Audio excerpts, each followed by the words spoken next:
And from the Suncoast Bowling Center in Las Vegas, Nevada, this is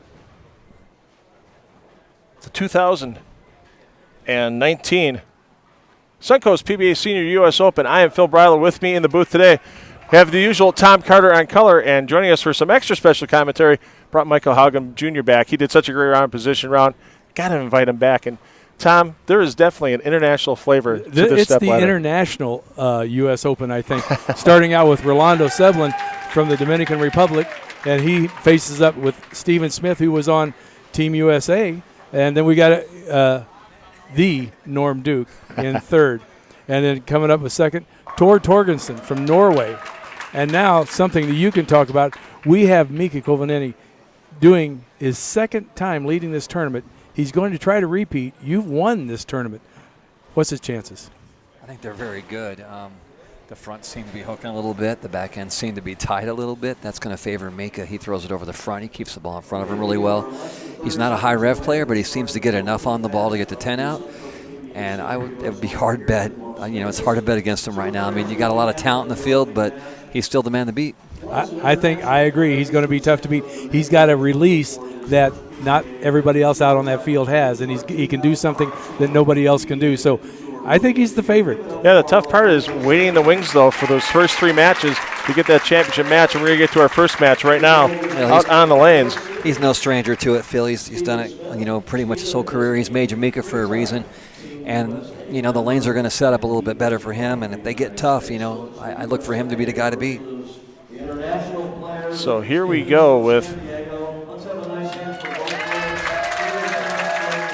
the handshakes, the opening match. And Stephen Smith looks like he will be taking to the lanes first. Past Team USA member. I mean, he's been on the big stage before.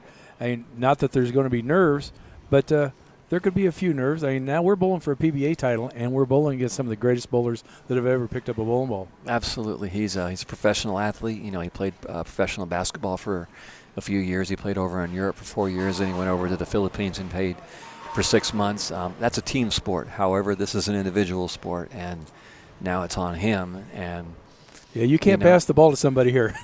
No, and you can't call timeout, and he's nervous. He wants it. He understands the pressure. He's an athlete, but there's no doubt there's nerves there. So we're bowling on a 41-foot pattern that had 24 mils of oil. I believe it was almost 2.2 to 1. Something like that. It was pretty close to that. You can see that the guys they're not really throwing it too far to the right. They're going to kind of let the ball feed into the track and then use their ball speed, and they're going to use some quicker response balls. Some other players are going to use surface to control the back end, and you watch their hand. Their hand might change throughout the telecast to try to get the 10 pin out, but the guy that can figure that out is going to be the guy that's going to win the tournament. Well, you and I both bowled the tournament. I think, and we have two totally different styles, but we both seen something a little different, and that being an errant shot right there, unfortunately, which is, I think, a little bit of nerves off the bat. Absolutely. But the outsides were a little tricky. If you got the ball past 7 outside, I thought it really wiggled, being a flatter pattern, and the guys migrated in quite quickly, from the get-go.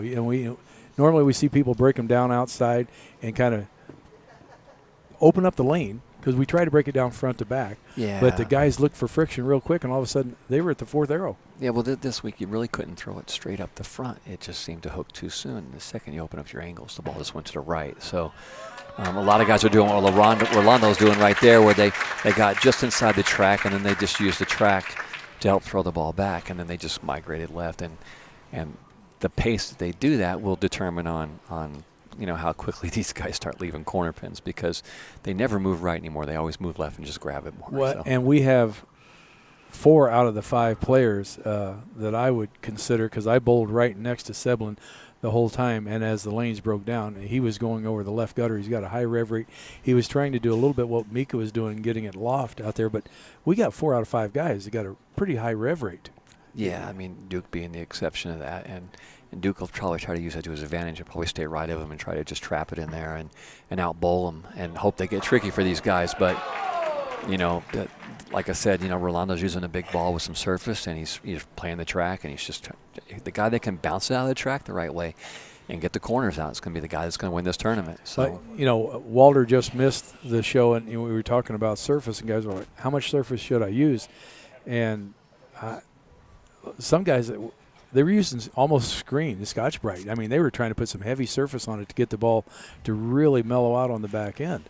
Yeah, and I don't know how they were doing that, because to me, when you do that, you just lose all your energy at impact. And unless you have a high rev rate like a Rolando or Amleto or you have a wrist trick. Something. You have to have something. The ball just tends to just lose its energy, and it doesn't carry. And like you can see, Rolando, he threw a good shot the first shot he struck. Didn't throw that bad of a second shot. Almost left to 7-10 and ended up with a flat 7. So there's a fine line between how much surface you actually do put on that ball, because you have control versus power, and you need a little bit of both today to win. Steven's got that classic follow-through that you see a lot of the kids do today, where they follow through to the left side of their head. Yeah, he was, like I say, he's an athlete. I mean, he probably bowled his whole life, but it wasn't his first sport. I mean, he was a professional basketball player, and he's just athletic. And when athletic people start bowling, they pick it up, and they just watch who's in their prime at that time, and they copy it and emulate it. And he does. His arm and his elbow go left, the ball goes right, and it retains and it hits. So, well, he's a young PBA 50 also. He's only 51, and you don't think age plays too much of a factor, but out here on the senior tour, young 50 makes a big difference. Well, sure, when you're the youngest guy out here, it's an advantage. Wait until we have a guy coming up the stepladder, and he looks like he's 35 and is in fantastic shape, and he looks like he should be on the kids tour. Well, he could still bowl on the kids tour if he wanted to, probably. Yes, Torgerson, fabulous shape, and trying to beat up us little fat guys out here. That's Well, speak for yourself. I am. Well, let's see how Rolando answers that missed spare and a nice bounce back by Stephen Smith with 2 strikes, and we'll see if Rolando can put the pressure back on him. Rolando's using that hammer source that he used all through this last block, pinned way up above the bridge. No hole. A lot of the guys aren't using holes anymore. They're just doing different layouts without holes. Yeah, I mean, some of them might be planning for the future. People, I think the ball reps have gotten smarter and realized that, you have an extra hole, but if you move the CG in a certain place, you can almost get the same reaction. I mean, granted, you can't tap into the core and change the dynamics a little bit, but you can still make it roll. But at the end of the day, the surface of the ball and the cover stock are what touches the lane, and that's more important than a layout anyway. So we've always said that ball surface to lane surface. That was wide. That's way wide. And he got it back. Oh, my goodness. It's a good thing he was a little slower. It looked like he lost it off his hand. It did. It looked like he lost his balance, lost it off his hand, and consequently got a little slower, but he still got it at the bottom, which was kind of amazing, because when I lose it off the bottom, it never comes back. Yeah, we've always said that 70% of ball reaction is ball surface to lane surface. Absolutely. And then we tweak things from there. Layouts help to a certain extent. Cores help out, but when you got 2 surfaces touching each other, that's going to create friction. That's going to determine how early a ball is going to roll. Absolutely, and it's the most important factor when you're trying to get ball reaction. Got that one in a little bit. I was going to ask Steven before he started, but you're kind of a unique player yourself, because you don't slide. You have a rubber sole on your slide foot, and just watching him right there, he heel toes it to the line, and it looks like he might also have a rubber sole on his slide foot. There wasn't any slide there at all. I'm not sure if he does or not, but he's always planted as long as I can remember. And he's very methodical to the line. Right. So if the approaches are tacky, which they are, and I haven't watched his first step. I don't know if he drags it like I used to or do or not, but it just takes a little bit of resistance in any one of those steps to throw you off. And it looked like he got his shoulders forward a little bit, and he just lunged that one through a little bit. So that'll be something we'll have to watch to see if he can figure out how to deal with that. Well, if you got rubber on both feet, you better be kind of methodical. If you get them going too fast, you're definitely going to lunge at the line or be too far forward, or you're going to throw the ball off your hand before you're ready. Absolutely. That was a better shot there. And I think a lot of his follow through the left side, he's got an extreme, not a lot of knee bend, but an extreme spine tilt to his upper body because he leans to the right. So that makes that follow through kind of look like it's going to the left because of the spine tilt. Yeah. It's so extreme. Yeah, the left arm may not be as much as we think it is. It may look exaggerated because of where his body is at the line. You're probably correct on that. Let's see if Rolando can keep the momentum going and extend his lead. He's got a nice ball reaction right now. He's bowling well. He's got great rhythm to the line. Like I said, he was to the left of me for 24 games. And I got to watch that for 24 games. And he really got into his favorite place when they got dry. And he got to actually get left and go over the left gutter and add a little loft. And he torques it up pretty nice. And that ball would get extremely long, actually longer than what you might think, more like 48 feet, and just peel off the spot. Yes, he's definitely a power player. He prefers to open his angles up and actually grab it more. And the more he grabs it, the more he can throw it right and see it hook back, the more comfortable he's going to get. I'm actually impressed with how straight he's playing, per se, through the front right now. And he's able to control his hit and get the ball to carry. That's pretty impressive right now. Because this is not his A game. He likes to get in and boom it. If enough players use surface in the practice in between the games and what they're bowling on, he might be able to get in and get closer to his A game as this match gets, if he wins this match and goes on. That's very possible. But the way he's bowling right now, he may not need to bowl his A game to win. Yeah. Well, Norm's going to be to the right. He's going to try to use that friction these guys are creating. Absolutely. That's got to push. And it did. He's got such a soft hand for such a big guy. He just kind of rolls right through it. Yeah, that probably comes from shooting them basketballs. Is that what that is? Okay. Probably. But, he's just an athlete, I mean, you just look at him. He's got an athletic build. He's strong. He's a big boy. He is. He's solid. You play basketball, you better be solid. Looking at him right there, his right forearm compared to his left forearm, he's definitely used one side of his body a little bit more than the other. Well, he's a bowler now. And as you know, we have one arm bigger than the other.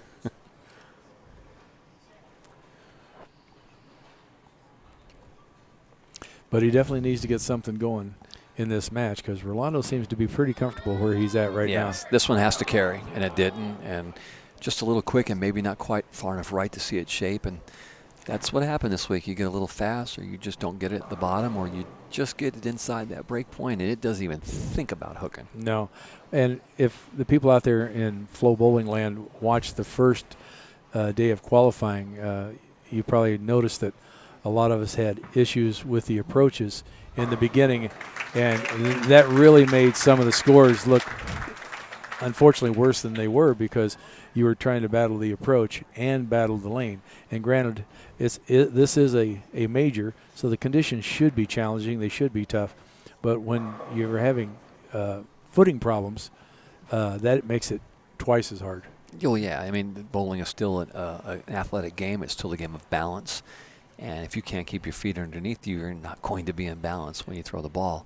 That consequently is going to tighten up your arm swing, and your scores are usually going to suffer. Well, me with, and I use myself as an example because obviously being older and having new knees. Oh, look at that break. Had the 7-9, got a messenger taking out the 9. When you had that sudden stop on the approach, that jolt just didn't feel real well. And then, you end up pulling through and just kind of dumping the ball because you don't want to hurt yourself or lose balance or go tumbling down the lane. Yeah, you could see in the replay there, looked like he got the ball in a little bit, and right before the ball got to the pins, it almost looked like Rolando was putting his hand out, telling that ball to stop hooking. He got his wish. It's kind of, he's using a pin-up ball, and a lot of the guys this week were throwing pin-down stuff just because they wanted to control the back end and take that differential, lower that differential in the ball so it just didn't jump so hard off the pattern. Yes. The scoring pace being a little lower, as you referred to earlier, it being a major, it being tough. People were looking for control, and they used pin down balls, they used more rolly balls, they used surface, as you alluded to, a lot of surface at times, and then they let their wrist and their power come into play, and they just tried to match it all up, and these guys did the best job of that this week. That's why they're on the show.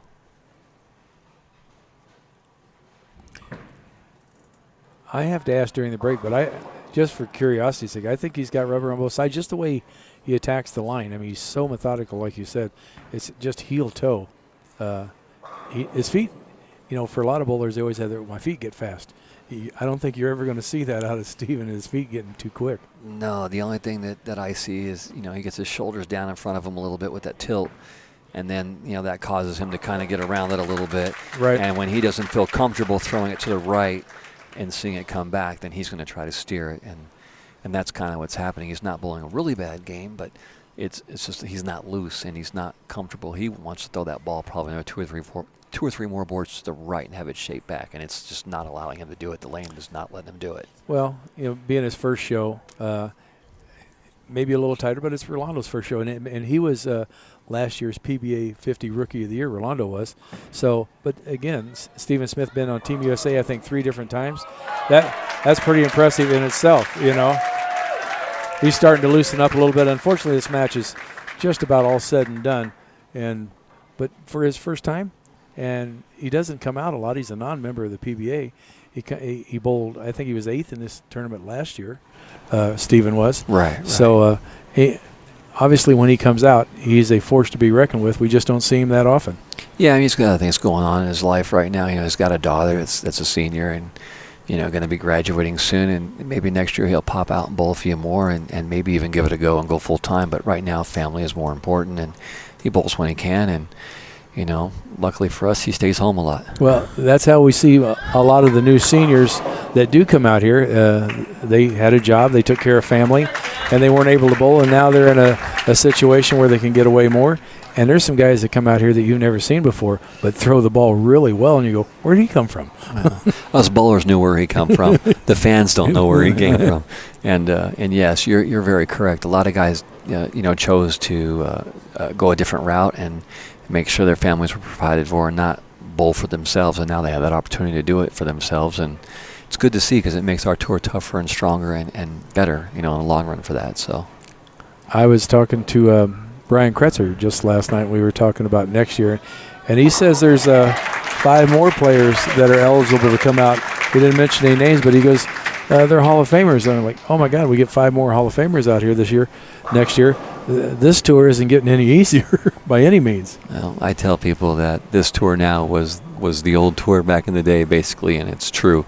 Everybody that was competitive and Hall of Fame bowlers then, they're out here now and they're Hall of Fame bowlers now, and it just gets better and better. Then you start bringing in that extra group of people you talked about who didn't bowl, who now are bowling, and yeah, it's a very strong tour.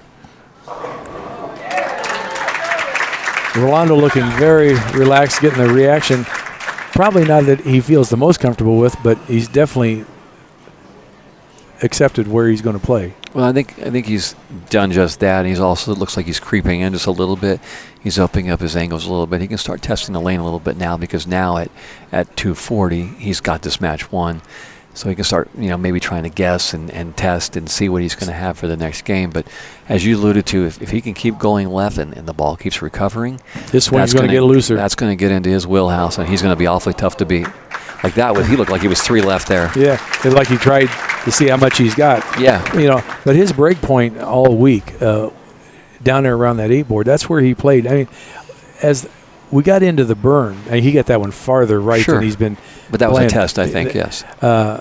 But as we really got into the burn on the burn squads, and he was so deep, he was only taking it to like 10, 12 down lane. He wasn't really getting it to 7, 8 down lane. And he tightened up his angles, and his carry percentage was insane. Yeah, you say he only got up to 10-8. You also forgot to say he was starting it in the air over the left gutter. So he still had quite a bit of head belly, and that's Rolando's game. If he can head belly it to the right and bring it back and grab it, and he can see it hook, he's going to be tough. Well, that's it for match number 1. Sebelén's going to take it. Duke coming up next. We're going to get some practice from Norm Duke, and we'll be back with Tom Carter and Mika Hagen Jr. on the call for you here for PBA Senior U.S. Open. Thanks again to the Suncoast for all their hosting this week. He's a PBA and USBC Hall of Famer. And with the announcements from Tournament Director John Weber, we are underway. I'm Phil Brylow. And bringing you the call today, Tom Carter and Michael Haugen Jr. And gentlemen, that was one heck of a first match for Rolando Sebelén. Can he keep the momentum going here in match 2? I don't care who you are and how much you bowled. You're bowling Norm Duke, and he tends to like the pressure, and Rolando's got to be feeling some of it right now. He has to. I would agree with you. I also would say that you made a comment earlier about the rhythm that Rolando was in, and he seemed to be in a nice, smooth flow. One thing Norm Duke is great at is taking you out of your rhythm if he's behind in a match. He will slow your pace down. He will speed you up. He will make you just think about something other than throwing that next shot, and we'll see if Rolando can handle that. Well, it's definitely, this game is very physical, but it's very mental too, and how you can control what's going through your head. And we just talked about rhythm, and he looked totally out of rhythm. Unfortunately, on that shot, got quick, and it looks like he's looking at his hand like he just lost that off of his thumb. Yeah, I don't know if his hand was dry or if it slipped or what. It looked like he threw it right in the ground, so he probably dropped it.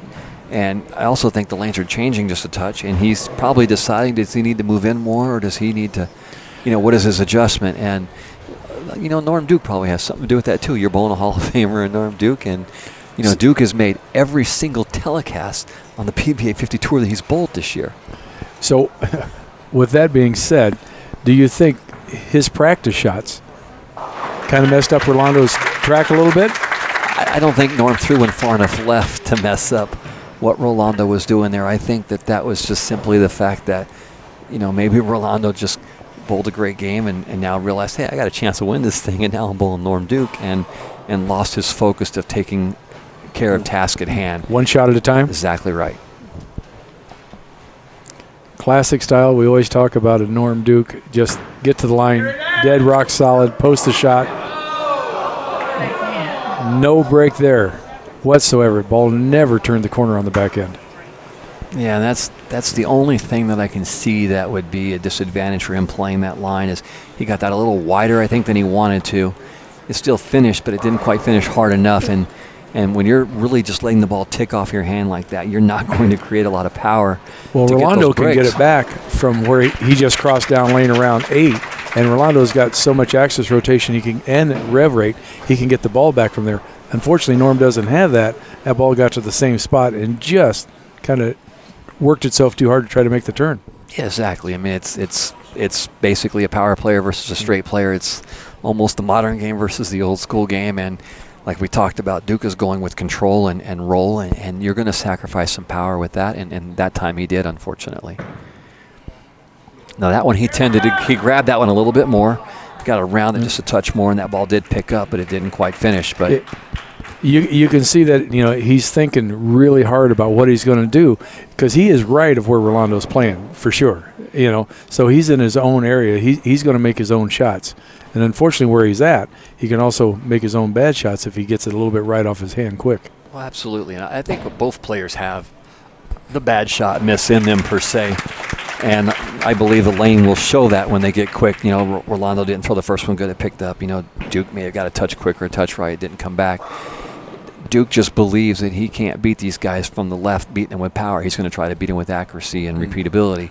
And if he's right and he happens to get into the rhythm and bowl well, he can run that all the way to the title. Right. So that's his thinking, and the guy's made every show that he's bowled this year. You can't argue with him. No. He's definitely going to be straighter through the front part of the lane. He's going to be straighter on the back part of the lane. Rolando can create more area just because of his release, and he's just so powerful at the bottom of the swing, especially when, again, he gets in his comfort zone when he can play that, left to right and bring it back just like that. Absolutely. And out of the 4 players left on this show, nobody has the power that he has. They can't create. Torrey can create the angles that Rolando can create, but I don't think he has the power that Rolando has. So, because you watch Rolando's ball, when it goes through the pins, it is literally taking out the 8 pin. I mean, it's not splitting the 8-9. It is still continuing all the way through the back of the deck. Yeah, it's reminiscent of Belmo's strikes. When Belmo strikes, sometimes the ball doesn't hit the 9. It's sometimes the 3 or the 6 pin that comes back and gets the 9. So Rolando's almost got some of that going on. He definitely doesn't get cheated. He can grab a handful.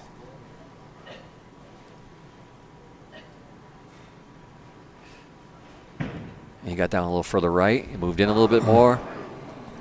not bad. That lane's definitely changing on him. He's going to have to get a little deeper and open up the front a little bit more, and it'll be interesting to see if he stays with the same ball or does he change balls at some point. I think he'll stay with the same ball. He never really went to, let's say, a pearl ball until they really got ugly later, you know. Yeah. Because he can go a long ways left with that ball and create angle entry on the back end with his hand. He can make it turn the corner. I agree. That ball won't quit on him for a long time. He's probably got another 12 or 13 boards. He can go very easily with that ball. The biggest thing for Rolando right now is, since it's new to him being on the show, does he make that move left and open up the lane, or does he think that he's close and he just needs to throw it better? You know, those thoughts go through your head. To be honest with you, I think that depends on what Amleto says to him. Amleto's down there watching, and if Amleto says anything to him, you know, maybe we'll see him go left. I don't know Rolando well enough to know what his tendencies are and what he's going to do. And you're right, he may not think of it. He may just think he's close enough and try to win that way. But I believe he has to go left and just start beating on it. Because if that little guy gets lined up where he likes to play, and he can get the 10 out, you're in trouble. Yeah. It's not going to be a pretty sight. No. And let's see where that one was down lane. That one doesn't look as far down lane. No, it is more like right. 8-9, you know, instead of 7-8. Right. So the first shot, he was a little bit right of that. Pocket 7-10. Second shot, he got it right where he wanted. 10 straight back. We know he can repeat shots. We know that he's got the best touch and feel in the game. So we got accuracy versus power. Let's see which one wins this match. You know, we talked about approaches earlier, and if the people were watching him warm up, and his first shot where he stuck and almost went, you know, over the foul line on his practice shot. Yeah, he almost face planted. Yes, he's already low to the ground. His face was inches from the ground. When they first started practicing, 45 minutes ago, before we ever came on, his first shot, he ended up about 20 feet down the lane on the gutter cap. He went running down. He stuck. Yeah, you had said that. I didn't see that, but you had said he was practicing his sprinting. And his ballet. It was dancing. senior gymnastics is what he did. Yeah, let's see how Rolando answers his call. It's the first time he's really faced any kind of pressure, even though he's not behind in the match. It just looks like he's throwing it off of his hand. I mean, from my angle that I'm seeing him go through it, instead of that solid, smooth thing that I watched for 24 games to the left of me, it just kind of looks like he's throwing it off, raising up, you know, just trying to, and missing it when he's doing it. Yeah, and I attribute that to two things. I attribute the first thing to being Norm Duke, his opponent, and the second thing is the lane's changing. And to me, they don't have as much right as they've had earlier in the week. There's definitely a more pronounced hang point. And if you try to get it to that point, but you don't get through it, it reads early and goes high. So I think he's feeling a little bit of transition, and I think he's feeling a little bit of pressure of Norm Duke right now. Well, I think you have. I don't care where you're at in this lineup, and if you have to match up against Norm Duke, you're going to feel some pressure because, you know, he can win against the kids. He definitely can win against the seniors. He's got formaldehyde in his veins, I swear to God. And he doesn't feel anything at all. Can you guys actually even remember what you felt and went through your first PBA stepladder? I mean, that's got to be that for Sebelén right now. It's just like, how fast is time moving for him? Well, time, you know, even though he's so methodical with, you know, bouncing his rosin bag and whatever, when you get on the lane, your mind's going 1,000 miles a minute. And I think Norm is probably one of the best at slowing everything down and keeping it slow. Absolutely, you know? Absolutely. I can tell you my first time on TV was in Austin, Texas in 1998. I bowled a Hall of Famer by the name of Dave Houston, and he started off with the strikes, and he didn't really stop striking until the match was over. And I bowled a 187. It wasn't the best match. Wasn't that bad. I 4-9 to 4-7-9 on the left lane twice, but it went quick. The advantage Rolando has is he's won a game now. He's supposed to be settling in, but now he faces Norm Duke. If he had faced anybody else other than Norm Duke, I think it might be a different story. But you're bowling against a guy like Tom says. He's a very hot player. He's a very confident player. And now he's got a three-bagger at you, and you know things are going through your mind. Well, right now, advantage all Norm Duke. The lanes are comfortable for him. We know he's the best touch and field player. He can repeat shots just as good as anybody in the world. And Rolando's going through a transition of the lanes and being squeezed by Norm Duke right now. So right now, if we had the heart monitor on Rolando, it's probably beating really fast, and he's probably not thinking as clear as he should. Like Tom said, this is going quick for him right now, and he needs to settle down and make good shots. Because you never see Norm get overly excited. And what's amazing, listening to an interview of Norm, he'll show a little bit of emotion if he strikes on the right lane. I take that back, not on the right lane, but on the left lane, because he's got time to sit down now. Yes. And regroup and get back up there. But he'll never show emotion when he's bowling on the right, but he'll show it when he's on the left. Right. The only time you'd ever see him do it on the right is if he got some huge, tremendous break that wasn't supposed to be a strike and somehow it did, or if it was like, God forbid, if he was finishing the right lane, then you would definitely see the emotion. But Dave Houston said it best. When you're on the right lane and you strike, the emotion comes on the next shot, because then you have that minute and a half to get your breathing back down and all that. And that's the key. Getting too worked up on the right lane can definitely affect the left lane. Looks like he's just getting slow, and he's working it now. He's not throwing it like he did. The opponent factor has come into play. That and the fact that the lanes are changing, and he hasn't quite got deep enough. Yeah. His ball's reading too soon. The other shot looked like it got a little wide and didn't want to finish. It looks like he needs to make a big move now to the left. Yes, he almost needs to zone left and just go to his power and just take advantage of that. But I think it might be too late. I don't know. He's running out of frames. Duke's not going to give him another chance, I don't believe. I mean, the worst I see Duke doing right now is ring 10. And when your worst shot is a ring 10, you get pretty loose real quick. Rolando, as we say, missed that so bad he made it, because that's not the way he wanted to pick it up. He threw that and was like, oh no, this is not working for me. Yeah, he knows right there that he might have missed it. He's like, and now stay left. Now he's very happy he made it. But he's clearly in a situation right now where he needs to make a good shot here and strike. Take a couple deep breaths, regather his thoughts, and hope Norm makes a mistake and lets him back in this match. It's basically all he's got left. Well, he's on the lane that he needs to move left, because the ball return's not in his way. He should be opening this lane up at this point. Well, it looks like he did go a little deeper. He did send it further right. He's not near deep enough. But he still needs to go further left. He could be, and he's done it both times, the 3-6-10. He could be another, I think, 5 boards left, another zone left. Absolutely. Throwing it to the same break point, because the ball's peeling off of that, but he hasn't got enough, with his rev rate, not enough angle through the front part of the lane. I completely agree.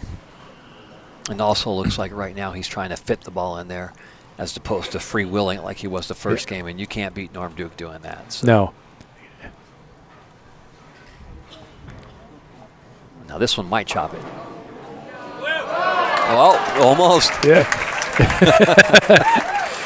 He knows he just got a gift. And look at that, he's like, settle down. Yes. His heart rate, as you said, and his blood pressure is probably up a few notches what it normally would be. Yeah, I think the first game, he bowled Steve. Steve, like you said, being the first time on TV, he got off to the fast start. The match probably went at a pretty normal pace for him. This little 10-minute match for him is probably feeling like it's 2 minutes. Right. Now, to me, it looked like Duke got that a little further right at the front part of the lane. The ball exactly. It looked like he almost pointed it up a little bit more. He started it up, but the ball never overread the back end, which he's a master at playing angles. But he's got wrist tricks that most of us forgot about. He's got the wrist tricks. He's got the pressure of how much you put on each finger, how much pressure at impact, how much pressure at release. And nobody, in my opinion, has ever been as good at touch and feel as Norm Duke, and he's showing you right now why he's the best with touch and feel. This is exactly how he beat the kids when he won those 2 tournaments on the he played both of those patterns. They were different patterns, but he played them almost the same with 2 different balls. Yes. And that was a big see there, right there. There's the emotion. It was on the left lane. He shows the emotion. But you watch him, he never really gets over excited about anything when he walks back. I mean, you look in his eyes, they just look like you're looking into a dead zone. I mean, he stare right through you. He's very focused, and like on that shot, he had a 4-bagger, 5-bagger going into that shot. That one looked a little quick to me. It looked a little wide, but he still has such a good touch and feel that he made a good enough shot. He gets the big break, like you said, not a 10-pin, he gets the messenger 10.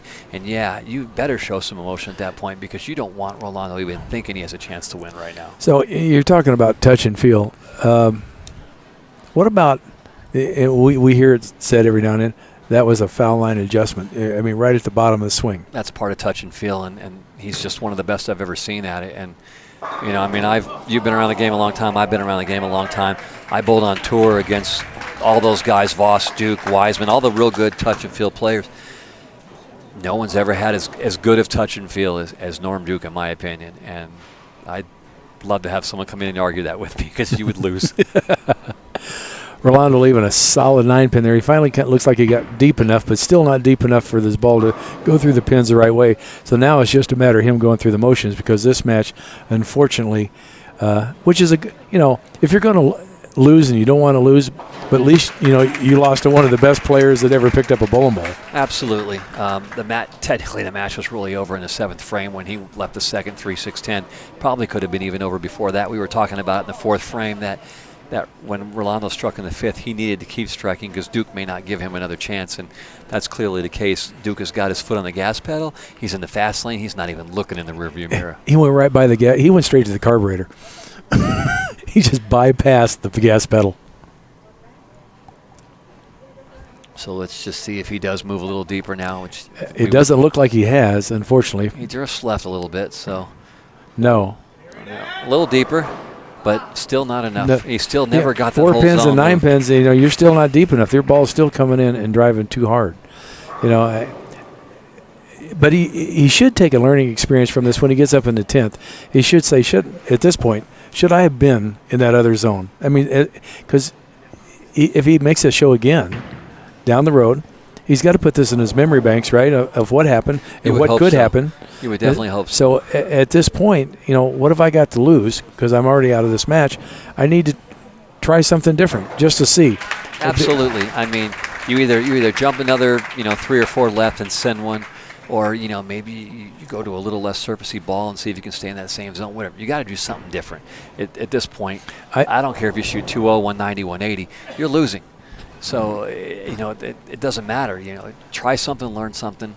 And like you said, take it into the next time you get there because he's going to get there again. He's a good enough player. He'll get there again. He'll get there again. There's no doubt. And he's going to have to face these kind of conditions. He's real calm through qualifying, which a lot of guys put a lot of pressure on themselves through qualifying. Yeah. Rolando's just really calm through qualifying. It's like he knows that he's going to make the next round. That's not an issue. It's just how far am I going to go in the next round? Yeah, he's a confident player. He believes in his abilities, and so far his abilities haven't let him down. So no. And for the most part, in our top 5, we've got. We're talking about the senior tour, but it's a young top 5. Yes. That was further right. There is no super seniors on the show. Oh, he almost got a break out of that. Didn't even see it. Well, but he's experimenting. Did get a break. He didn't leave the 210. He's testing now. He's moved farther right. He went farther right. He threw that harder. He wants to see if he can get it back. Because if he can miss right and get it back, those other guys are going to have a hard time with Norm Duke. Yeah. Well, yeah, because his zone isn't going to change. He can make his own shot because they're all going to be farther left.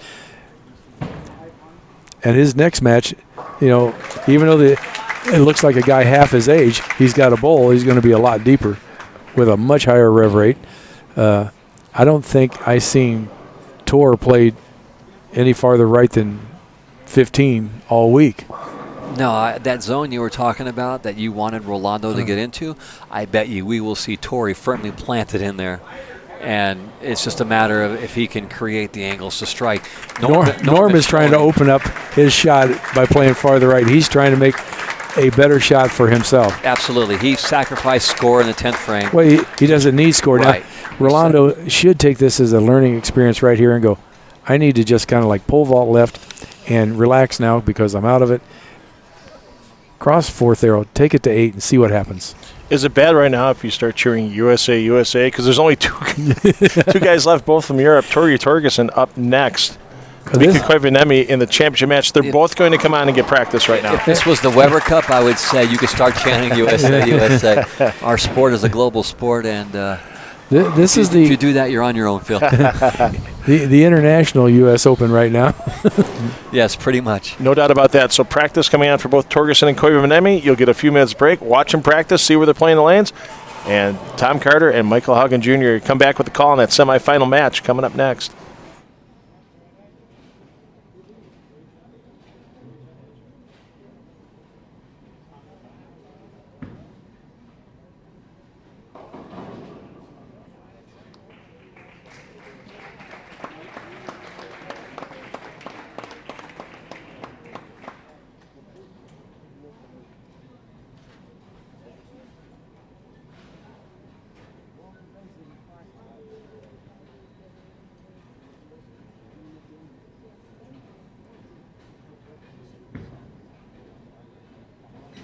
How about a nice hit for Rolando Sebelén, everybody? Congratulations to Rolando. How do you wish you could come over to Rolando? His nice family, his father, brother, his wife, and son. And Norm Duke coming off a 245-193 win over Rolando Sebelén. I'm Phil Brylow. Michael Haugen Jr., Tom Carter, both with me here in the booth, and I do not envy the position Tori Torgerson's coming into right now. But that's just my own personal opinion. You guys are the experts. Oh, we're just going to analyze where we think he's going to play. Odds are that Norm's staying right and Tor's going left. I would bet the house on that. So one would think, each being in their own little world, they shouldn't have too many issues with running into each other and changing the lanes too much. Well, we watched Norm actually, it looked like to us trying to open up his shot, just making some shots farther right than he'd played in the match at the end of the match to create a little better angle entry, which he didn't have a bad angle entry to begin with. But, you know, if you can always create a little more area, swing gets a little freer. Absolutely. He's just looking for a little more miss room to hit the pocket solid and try and strike. And on that shot, it was a very good opening shot. Looked like he did get a little further right and did point it just a touch more, maybe just a touch quick. But, you know, to start the match ring 10 spare is not a bad way to start a match. Well, yeah, he started out with an open last match and ended up throwing a six-bagger with no problem. Our first look at Tor Torgerson, which nobody in your right mind is going to believe this guy's 50 years old. You know, he looks like he's 35. It makes me look old. He's in great shape, and he can throw it hard with a whole bunch of revs. And his game is a lot like the kids' game. Drift left, throw right with a whole bunch on it. Yes, and he's doing that right now. We talked about how Rolando needed to make a jump in and zone in, and it looks like Tori. He's already a zone left. He just crossed like 26 at the Arrows. He's a zone and a half, maybe two zones left of where Rolando finished, and he didn't quite get that ball to the spot, and he left a high six pin. And it's weird to hear that from a right-hander, but in today's technology, the rev rates on the balls, the high 4.6 is almost the old 4.9, and he had the 4.6 standing. He broke it up, but for Tori, his key is going to be keep migrating left, keep opening up the lane, and keeping his speed up, because if he gets soft, that ball's going to jump on him. Well, I don't think he's going to have a problem with speed. He's got such a long swing. We'll see it on one of these side shots here, but his follow-through is extremely long down the lane. Yes. And which takes the heads kind of out of play because he's got such a long follow-through. Yeah, he almost bowls like he's a 6'5" player. He's got such a long, flowing arm swing that usually you see from taller players, and he's got it from a shorter player, which is it's very unique. But he definitely can get it through the front very easily. You really never see his elbow bend as a follow-through, which you'll kind of see on Norm's as he comes through it. His elbow bends and he lifts through the shot. Tor is just ungodly long. Another player that was to my left, and I got to watch him beat the pins to death for 24 games. Sure. Now there, looks like Norm was trying to use some of that stuff we were talking about, and he just seems to be a little further right at the front part of the lane, and he's not quite as direct as he was before. I think he believes he has some miss room per se. We'll find out. And just looking at that replay and watched where that ball went, it almost looked like he was farther left in the front, still getting it to the back part of the lane where his break point is, because he was trying to open up that part of the lane, later in the game, and I think to give him some more miss room. I think he might have moved in. It's just from the angle I seen it. But whatever it was, the ball didn't come up as well as it did, in the middle part of the game against Rolando. Sure, and eventually, he's throwing the balls through the same part of the lane over and over. He is going to take a little bit of his oil off the front of it. He is going to push a little bit of the oil down the lane into his break point. It won't be a lot, it'll be a little bit. And we may see him start to just tip it a little bit more with his fingers and try to get the ball to shape a little bit more in the back as this match goes on. Hey guys, I just noticed that cork insert for Norm. He keeps on the closest part to his thumb. He puts the tape underneath it, doesn't he? He doesn't. He likes to feel the cork instead of the tape. He likes the cork, and he makes his own basically cork tape thumb inserts. He glues them together so that he can change it several times, because he literally repositions that cork at times, I think, in his thumb to create a different release. Absolutely. If he's going to be at the back of it, the cork's in a different place. If he wants to spin it a little bit more, it's in a different place. Depending on if he's sweating, if it's hot, if it's cold, you may see a piece underneath the cork come out. But he's liable to change this tape 3 or 4 times this game if he doesn't feel good about it and what he's trying to do. So, yeah, he's very meticulous. And when you are a good touch and feel player, you have to be that meticulous with it. Because by changing his tape, he's actually creating a different release point, the way the ball rolls and how it's going to go through the pins. Yeah, it's almost like using the interchangeable thumbs, which he does now use, and going with different pitches. When he moves that tape around, he's almost, in essence, changing his pitch a little bit. Exactly. And Tom would know that because Tom's the pro shop guru. Let's not go there. I've just been drilling balls a long time. How's that? Well, that one got wide. He got that way quick, wide. But that was a byproduct of the first frame where he went high, almost left the 4-6. He made a little bit more move in.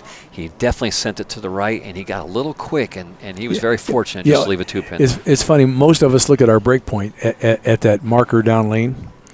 His ball is literally going 2 feet to 3 feet past that marker and still making it back to the head pin. Yeah. If my ball went 2 feet past that marker, I was hitting the 3-6 in the face. Yeah, I ran over the 6-10 if I did that. As a matter of fact, I did that one time, and I took the 10-pin off the rack. It's kind of funny where I was talking to him before it started about he's throwing a phase 2, kind of like what Rolando's. It was pin up. I mean, kind of the same kind of layout, just a different manufacturer. He drilled that ball, he told me, 3 months ago, and he wasn't even bringing it here because over at home he couldn't get it to react the way he wanted it to react. So he took it to the Masters, which we bowled last week, and he didn't like the reaction there. And he said, I was going to leave it at the Masters, but I needed something to just fill out my bag. So I had 3 balls in a bag, and that is the only ball he's thrown this whole week. And I think it's probably going to go back to Norway with him. I would think so too. It's one of those. I don't know, you reach in the grab bag and you're looking for something else, and this comes out and you're very happy with it. Very nice, pleasant surprise. But, we talk about ball drillings and layouts. It's kind of unique to know that Rolando and Norm and now Tor are all throwing the same layout. Yeah, they're all basically using pin-up balls. Yeah, they're pin over the bridge. The only difference is Norm has a weight hole basically straight over on his axis, which just kind of mellows out the ball a little bit. And Norm's also throwing an asymmetrical bowling ball, which is allowing the mid lanes to read a little bit more, which means he has to do less with his hand, and that's he's using that to his advantage. So Norm's always been really, really good at just rolling the ball off his hand and letting the core and the lane bring the ball back, and he's the best in the world at that. And you can see it right there. He threw another great shot. He didn't strike, but he threw a great shot. He hasn't missed the pocket except for the 2-pin, and he's right there now. This is where me being a straight player and sometimes playing out in the lane, I can see what he's doing. He's having to deal with his own carry down now, so he's going to have to make some type of move, whether it be a little slower or a little bit more tip or something, but he's going to have to make some adjustment, or he's not going to shoot better than 220 this game. He's got to get that ball to read the mid lane a little bit quicker so it faces up to the pocket. Absolutely, and he'll have to figure out how to do that, and he will. You can do it by a little bit firmer wrist. I mean, you can also do it through axis rotation or ball speed. I mean, at this point in time, we can't change the surface of the ball. It is what it is right now. I would almost think that he would probably creep just a touch right with his feet and keep his eyes left where they are and just try to get it to shape up that way. I don't think he can move out of the zone he's in. He'll lose the carry, and he'll also lose the pocket. Yeah, because he's not going to play their game. No, he'll move into their early hook point if he moves left, and if he moves right, the ball will never come back. So if he were to move left, he couldn't even move just a little left. He's in their zone. He'd almost have to pole vault clear to the other side of them to try to get some kind of shape, because otherwise his ball's just going to read early. And how are you going to get farther left than that? He just crossed 26, 27 he at the won't go Euros. farther than Torrey, but if he was to try to make a move left, he would probably jump into where Rolando finished his match against Duke and maybe try to do it there. But I don't foresee that as being the issue. I think Duke is going to stay out. And I think you just, if we can find a way to slow motion Duke's hand, you'll see if he just ticks it more, or if he just tries to get it to rev up a little sooner, like you said, just get the read a little bit sooner. But I would be thinking he's going to move a touch right, and his angles are going to get closed down, and he's going to go at the pocket a little bit more. I know on one particular occasion I left his pocket 7-10, which was easy to do. I made an adjustment off that, and the next move was big 4, and I went priceless. Feeling pretty froggy about that. Yeah, it's the other major this week in the sports world is the Golf U.S. Open, and Chambly and Paul Azinger said it best. Azinger said Pebble Beach tells you how to play the golf course. You either do it or you don't, but it tells you how to play it. This pattern told you how to play it. If you chose to listen to that or not was a different story. But this pattern definitely tells you how to play. Well, there are guys that come out, and I'm probably more on the kids' tour because they've got a higher rev rate, but they think they can outplay the pattern. They can overpower what's out there. And to a certain extent, they can too for a little while. But on the long haul, you better play the pattern or it's going to play you. Absolutely. And some of these kids that do that, they come out thinking they can do that, and then they quickly readjust their game plan. Now, that's exactly what Norm was hoping for. Torrey did strike in that lane last time, but he was high. He tripped the 4 out. Looks like he made another adjustment, and again he paid. Norm's strategy of staying right, staying out of trouble, and these other guys make mistakes may just work to his advantage. See, he never got it right to the friction point out there. He was inside of the marker down lane, and it just hydroplaned on the backside. But you've seen a lot of that, though, because I call it a wiggle spot. If you didn't hit the right spot, the ball never read down lane, and it just kept going straight, and you're like, no, give me a break, at least knock one of those down. Right, and like I said, he was high the last shot on that lane, probably moved his feet in, maybe a board and a half at the most, and he said, I'll just push it to that spot. He never got it to that spot. It went right through that spot, and like you said, he paid the ultimate penalty. Well, now it's a 10-pin match, so he's not out of the woods yet.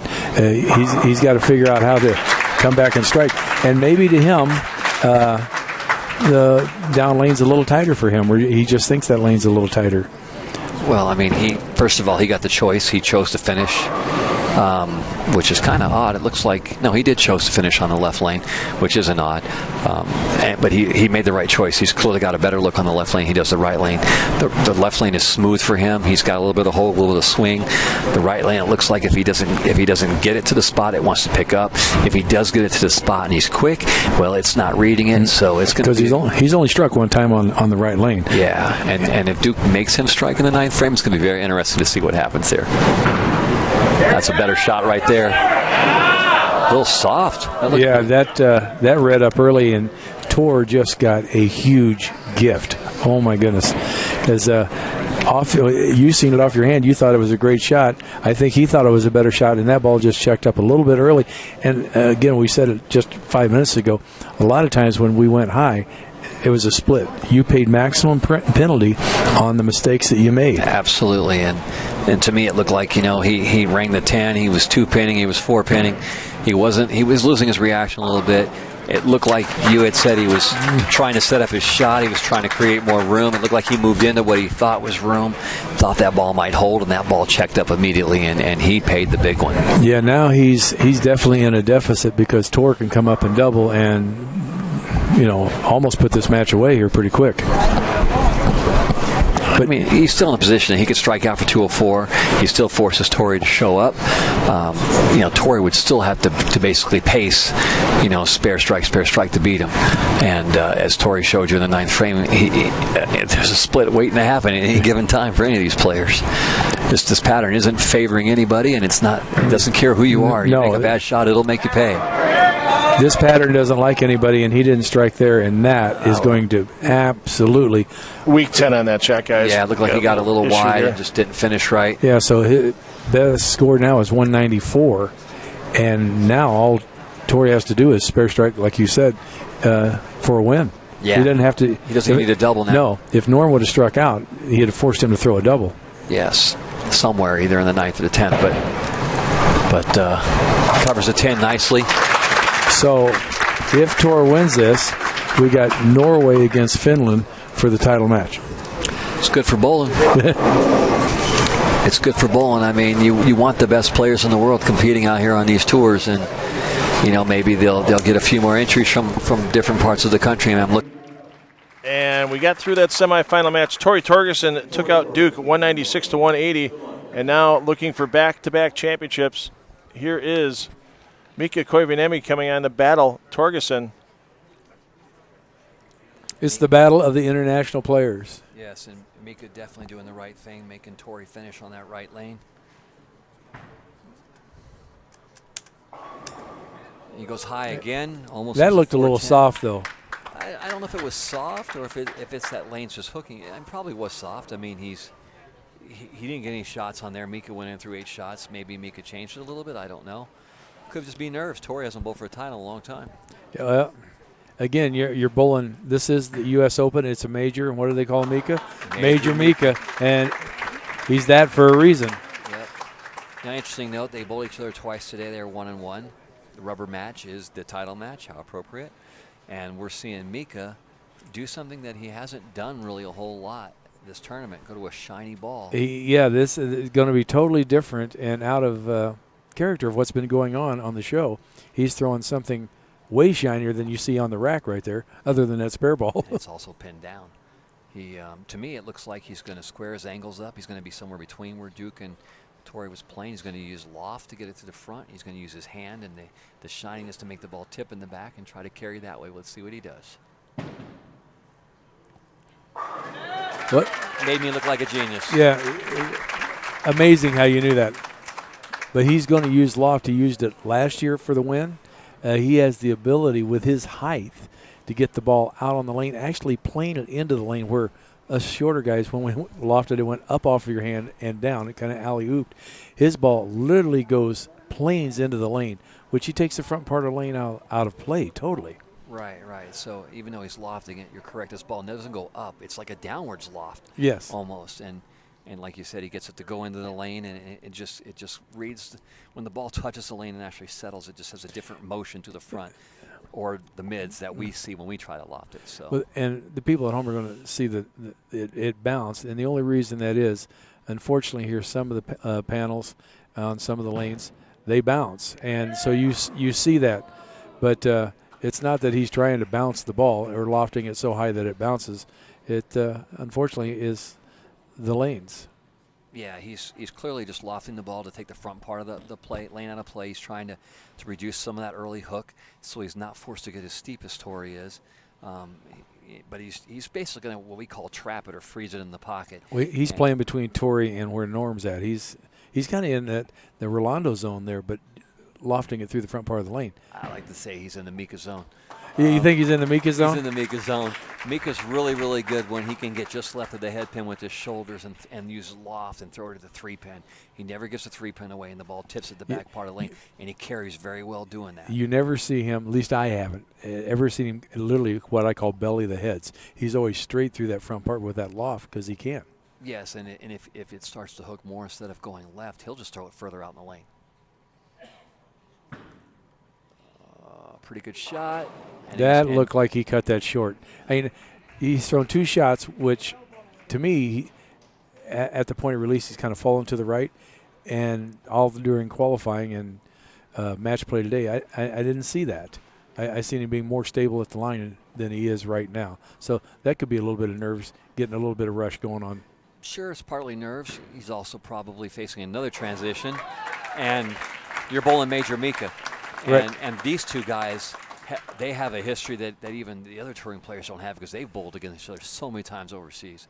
So they know each other very well. And Tori knows very well what Major Mika's capable of. And I think that's part of what you're seeing there. He's not comfortable.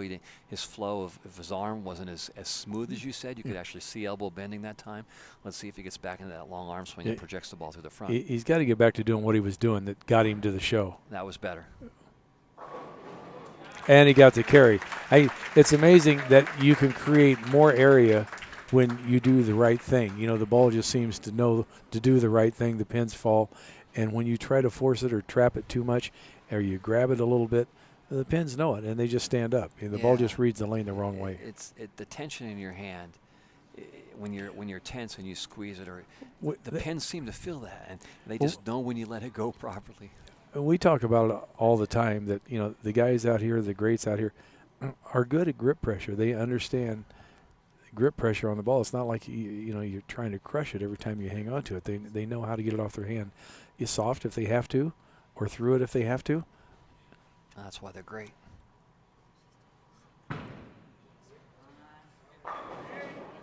Now see, he's got a pin down. CG swung out. I would assume the mass bias is somewhere by his VAL. Right. He's clearly using the loft and the angle to trap the ball in the pocket, and you'll see more grab at the bottom if he struggles with the 10 pin, or you might even see him go to a pin up shiny ball to try to get the 10 out. But I don't think he's got one down there. When I talked to him earlier, it was the track elite, and he said it was pinned down, no holes. He doesn't like to use extra holes. So,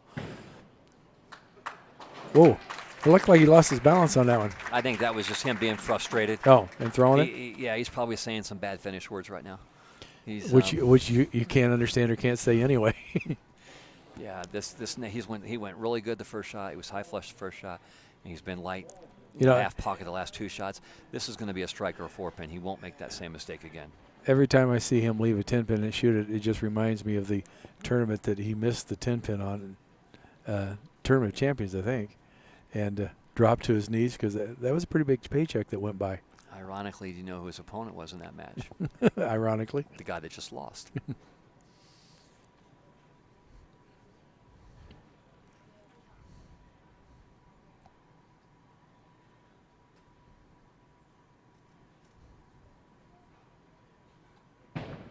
So he did throw that a little further right. Yeah, he was further left. He actually hit like 22 at the arrows, and that ball, it never read anything. No, he got further left with his feet. He threw the ball further right in the air, further right, and that ball caught the out of bounds, or just like you said, it never read anything. So he's going to have to move back to the right, move his angles in, and just throw it harder if he's going to play that line. That's otherwise he's going to have to just get further left and throw it slower and try to do what Torrey's doing. I don't see that happening. Yeah, because right now it could be just a slugfest if neither one of them can figure out a way to strike, and which we've seen several this week with this pattern. You were on a pair you just couldn't strike just because the way the lanes broke down, and it became an all-spare game. Well, we talked at the beginning of the show about 24 mils of oil, a flat pattern. I can tell you when I won here 2 years ago, they got ugly, and I wanted them ugly, and they got really ugly. Guys practiced everywhere, a lot of rev and surface going through the lane. The same thing's happened today. 180 may win this title. He is literally 7 to 8 boards deeper at the arrows than where Mika's playing right now. And it looks like he could go a little more. Yeah.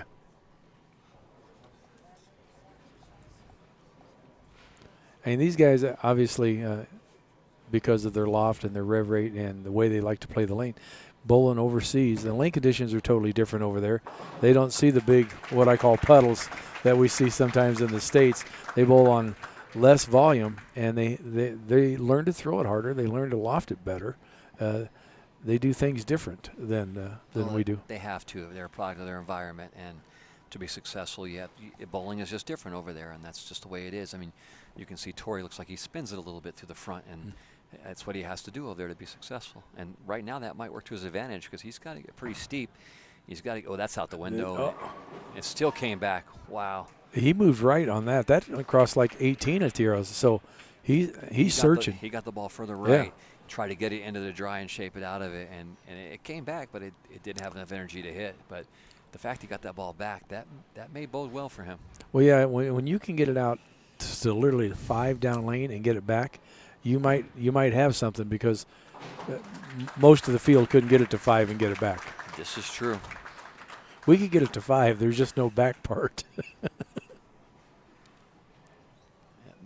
Now Now Mika also looks like he has a stronger, duller ball down there he could go to, and That's his spare ball.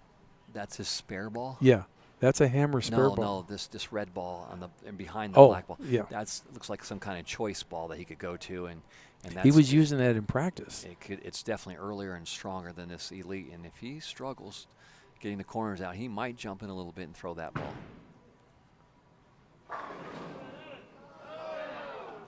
Just not getting the ball to finish up on the backhand. I think he got it to the break point where he wanted it, and he was expecting that ball to be a little bit stronger, and it's not. That oil carrying down, and Sean Perry just walked by and told us what oil that they were using. It has already slipped my mind. He said it was Defy, I think. Defy 30, that's what it was. Defy 30. The oil doesn't tend to get down the lane as fast, but it tends to go way up front. So you Right. have to move your angles through the front to compensate for that. And it looks like what's happening. To me, he's shaping it more than he normally does when he lofts it like this. And in this situation, he usually gets a little more square and goes a little more loft, a little more speed. It'll be interesting to see if he does that or if he tries to shape it more. If he tries to shape it more with that elite ball, he can't win. He can't win. He's going to have to go to the other ball. He's going to have to go to something it's going to rev a little bit sooner in the mid lane, because his ball's really with that shine on it that he's got. And it might be just lane shine that he has and not surface shine. But whatever it is, it's not reading the mid soon enough to face up to the pocket. Yeah, with his speed and his loft and the way the lane is right now, he's really probably about a foot too long before the ball's reading the lane. And if he could figure that out, he could be tough. Well, that would be just getting it into the lane a little bit sooner, giving it some more time to read some friction. He's but trying to open up the angles. And but that is not good at all. That left lane is literally kicking his butt. That's not the lane right now, Tom. That's Mika. Yeah. And you can see he's clearly disgusted with himself. He hasn't made 2 good shots in that lane yet. He's frustrated. He hasn't carried to have 10s. Well, and he's running out of time. Yeah, well, he's shaking his head like, I moved left, and that didn't work, so I moved back right, and that didn't work. But what he has to do, he has to fill this frame. Without a doubt. And you made the comment earlier that there doesn't seem to be a ball rep down there for EBI. Yeah. And that could be a big advantage for Torrey right now, because Mika has nobody really to bounce these ideas off of. And, we're looking in the booth. It's easy for us to see what's happening. Right. But right now, he might not know exactly what's happening. Yeah. Our perspective at the foul line is totally different than a perspective of eyes behind us watching what the ball's doing as it's going down the lane. We think it's somewhere, and they're telling us it did this, and you're like, really? Right. I could have swore it did. Now look at the camera. The camera was just on Mika. He walked back. He went to get some water. He's going to try and slow his heart rate down, but he's not talking to anybody. He's not talking to anybody about what's going on with the lanes or anything. And right now, he may not need someone to tell him what to do. Yeah. He may just need someone that he can talk to and just say it out loud and hear it. And he doesn't have that. You see him, he's walking by himself. Right. He's disgusted. He's disgusted. And he's lost. And Torrey's one more strike away from putting this out of reach almost. I mean, he's shaking his head. I mean, he's disgusted. He really is. And to think if Torrey wins this, that ball about didn't even make the trip. When with the ball you didn't like coming into the tournament. I'm using a ball that I only put it in my bag to fill it out because it was easier to carry. It only won me the U.S. Open. That looked like a much better oh, my gosh. That looked like a much better shot. He was more confident with it, too. He got it to turn the corner. Just comes in a little bit light. But now this isn't a strike game for this title match. Like you said, it could be a 180 game to win this. It could be. And you made a comment earlier. He got that ball out to 5, the shot before on that lane, and it came back. He didn't strike. But I think it loosened up his swing because that was a much But that was a much better first shot, and that's just an unforgivable mistake right there. That's just being rushed and just not taking your time. That's taking it for granted. And that it didn't open up the door, but at least it took a little bit of pressure off of Mika because he's like, all right, now I've got to do something. He's got to answer the door with 2 strikes now. In essence, Tom, it did open the door. If Mika gets up in doubles right now, he's ahead in the match. So Torrey went from not being able to be shut out in that 7th frame to now he could get shut out if they both strike out. Mika wins this tournament. Well, if that's going to happen, Mika better figure out something where he's playing because he's not throwing it like he's confident on where he wants to be on the lane. It looks like he's moved left. Looks like he's going to move everything in left, but still project it towards the 3-pin. Let's see if that's the case. See, that was much tighter there. He moved everything in. He got much more on top of the 3-pin. He threw a pretty good shot and just didn't carry. But he wasn't going to miss the head pin right again. No, so he marks here that now it's a 6-pin match. And we got 3 frames left.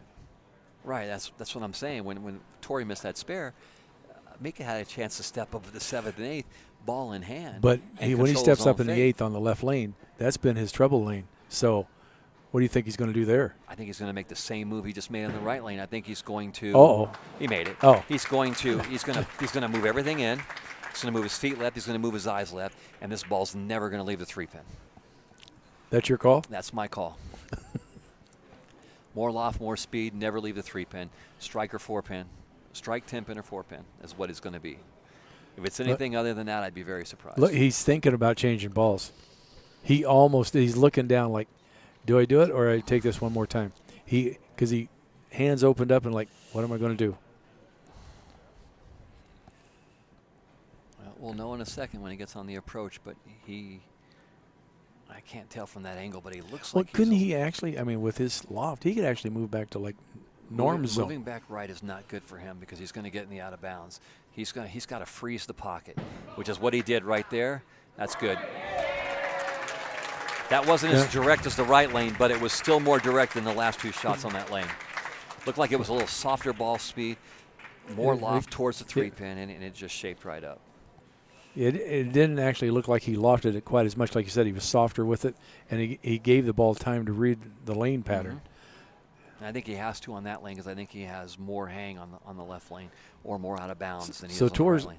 Now Tor's got to figure, has he figured out the lanes? Because otherwise, that was a good break because that was ungodly light. It was a good shot. Definitely fortunate to strike, but he's playing the percentages. You'd rather see him do that than go high. This is going to be the telltale. This was his good lane. He hasn't struck on it in a while. Strike here pretty much wins it. Don't strike, you might have gave your opponent. Yeah, he's only thrown 1 strike on this lane, and that was in the 3rd frame. And he struck a lot in that lane the last game. So it's almost reversed for him. It's almost like the right lane's gotten better for him.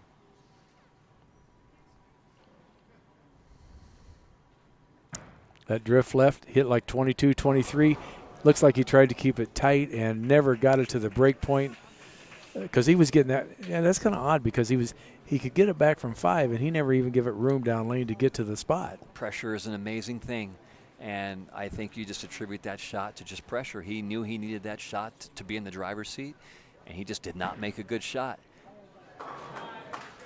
Well, this match is definitely in Mika's hands to take it clear to the bank right now.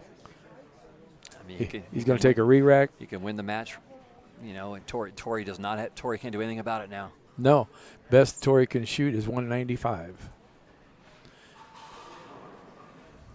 Mika can go out for 209.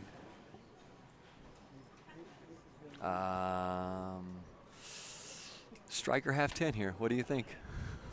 He 4-pinned the last time. I'm going strike. I say he creeps in another half, maybe a full board. Ball never leaves the 3-pin. It's going to be striker 10-pin. Yeah, he's not going to give up the 3-pin. No, sir. It'll be striker 10-pin. Anything less, like I've said a frame before, I'll be terribly surprised.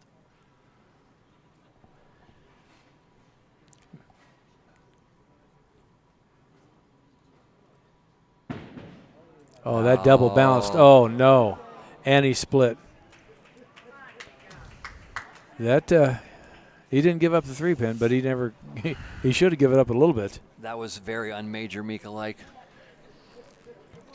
So now, if he picks this up, it's anybody's game in the 10th frame.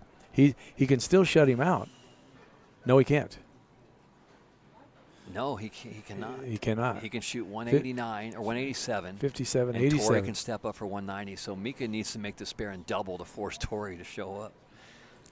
So Torrey could win his first major title in his 2nd tournament here as a PBA 50 member. Yeah. Because he only bowled the majors, the Masters rather, and he bowled this one. And so his 2nd tournament as a PBA 50 player could have his first major title. He actually is bowling as a guest. Because he lives in Norway, he's not a full member of the PBA. like he was back when he bowled the World Series of Bowling. The rules have changed a little bit. So if Torrey wins, obviously you get the money, the title, the glory, all that stuff, but it doesn't count as an official PBA 50 Tour title if he were to join later. Oh. So I just looked on his bio, the sheet that Jerry Schneider sent me, and just wanted to double check that info. So there we go. Wow. Well, I don't care how you write it. I don't care if he's a member or non-member. This is the second PBA 50 tournament, and he's got the cojones to be bowling for a title. That's all I got to say about that.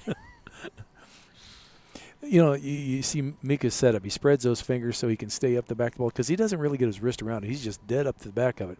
If he brought that little finger in a little bit, wouldn't that allow him to get just a little bit of tilt on the back end? Or could that be I don't think that a 5-pin? I'm not disputing what you're saying. He very well could. I think Mika's downfall this game, he made a bad selection and ball choice in how he wanted to play these lanes. That's just my opinion. Yeah. He bowled too good all week to bowl this match now. Oh, he shot 300 in the tournament the first day. But to me, that ball it's too soon. It's too lazy in the back for what he's trying to do. Well, it's definitely lazy in the back. I don't know if it's too soon with it being shiny. The other ball was sooner, but it wasn't strong enough. It's the wrong. I think it's just the wrong equipment. Yeah. It's reading the lane the wrong way, as we say out here. As the ball reads the lane, that friction allows the ball to make moves in certain spots, and unfortunately, his ball is not moving in the right spot. No, it's not. If he gets it in, it's not pushing, and if he gets it right, it's not recovering. So, I mean, he has a reason for why he chose that, obviously, and I'm sure it was a very good reason. But being back here, being able to see the ball reaction a little bit better. It didn't look like a good choice. I mean, he made 2 really bad shots. Well, maybe 3 bad shots. He missed a head pin twice, and then he he went to the face on the one shot. But it's not taking much to win this. A different ball might have helped him strike a little bit more. There was the shot. I mean, but he opened in the 4th. He didn't. He chopped that, opened in the 4th.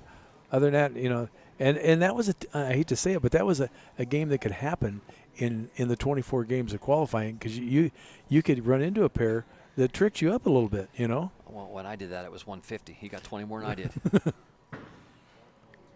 Uh-oh, that's going left. That almost went left for a strike. Well, that's still good enough. I mean, he makes the spare. He makes the spare. He's a in winner. The 180s. If he makes the spare, this next ball should be right down the middle. The high hard one. Yeah, it should be. And I believe I did say 180 would win this title. Yeah. And it did. He's got to stay behind the foul line, which hasn't been all that easy this week, and fire this thing down the lane. Yeah, and that's just doing like we said, just right down the middle, right at it. And yeah. Congratulations, Torgerson. 2nd PBA tournament and wins a major. You got to like it.